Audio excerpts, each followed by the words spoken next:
Bonjour, je suis Laurent Kivogne et je viens vous parler de la conférence Parole perdue, parole retrouvée.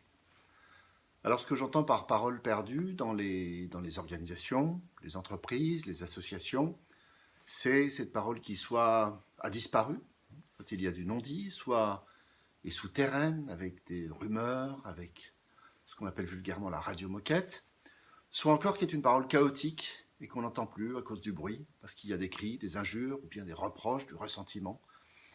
Et dans tous ces cas de figure, il y a une parole qui ne circule plus, une parole qui est perdue donc, et qui est autant d'énergie et de souffle perdu pour le projet, qui ne sert plus le projet porté par l'organisation. J'aime bien, pour illustrer ça, raconter que je me promène dans la rue et que je rencontre deux amis qui sont en train de discuter. Et j'ai envie d'aller les voir, mais dans le premier cas de figure, je vais me dire non, je ne vais pas les déranger et je vais les éviter. Au risque d'ailleurs qui me voient et qui s'étonnent et qui pensent que je ne veux pas les voir, que je les évite. Ça, je suis dans l'impuissance. C'est-à-dire que je n'écoute pas mon besoin, mon envie d'aller les voir. Dans le deuxième cas de figure, je peux, au contraire, m'approcher d'eux et les saluer avec effusion, leur taper dans le dos, prendre la parole, dire combien je suis content de les voir, bref, et peut-être qu'ils étaient vraiment en train de discuter, et peut-être que je les dérange vraiment, et je risque alors de me faire rejeter. Dans les deux cas, sachant que là je suis dans la toute-puissance, impuissance, toute-puissance, et dans les deux cas, eh bien, je fais tout seul. Je décide tout seul que je ne vais pas aller les voir, ou je décide tout seul que je peux aller les voir. Et c'est une forme de violence, finalement, que soit je leur fais, soit je me fais à moi, en ne les écoutant pas ou en ne m'écoutant pas. Il y a au milieu une voie médiane qu'on appelle en Gestalt, qui est ma discipline, qu'on appelle la saine agressivité. Parce que, en effet, je peux les déranger, bousculer l'ordre du monde. Je peux les déranger, mais le faire sainement, c'est-à-dire peut-être m'approcher, faire un petit signe, bref, négocier avec eux, être en contact avec eux et obtenir leur consentement. Pour la parole, c'est la même chose. Il y a de la parole impuissante, perdue, cachée, ou de la parole toute puissante, qui est dans la violence extérieure, avec les cris, les injures. Dans ces deux cas, il y a, comme je le disais tout à l'heure, une consommation d'énergie qui n'est plus au service du projet.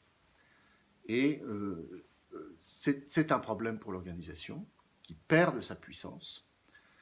Et c'est pour ça que c'est une chose importante de retrouver la parole. Alors, ça n'est pas le seul.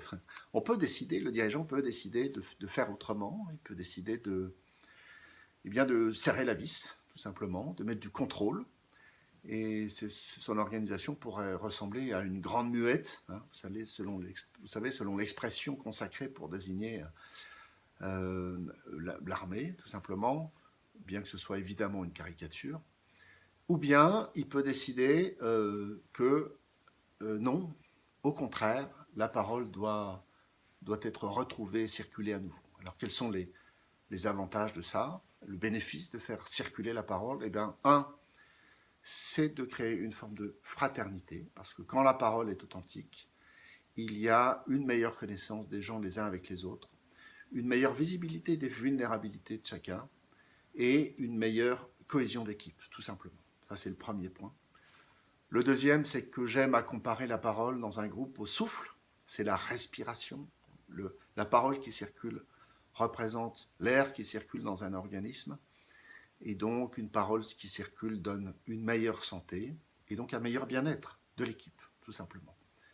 Et la troisième, c'est qu'une équipe, songez même à un équipage qui parle, qui discute, qui peut échanger, qui peut se confronter, qui peut négocier, débattre, c'est une équipe qui peut s'ajuster plus facilement aux événements imprévus. Et donc c'est une équipe plus résiliente. Fraternité, bien-être et résilience. Et c'est ce chemin pour retrouver la parole que je vous propose d'explorer dans cette conférence, Parole perdue, parole retrouvée, qui est un chemin, qui est un travail patient, selon un protocole qui existe, et dont je serais ravi à la fois de vous parler et de vous faire vivre en partie au cours de cette conférence. Merci.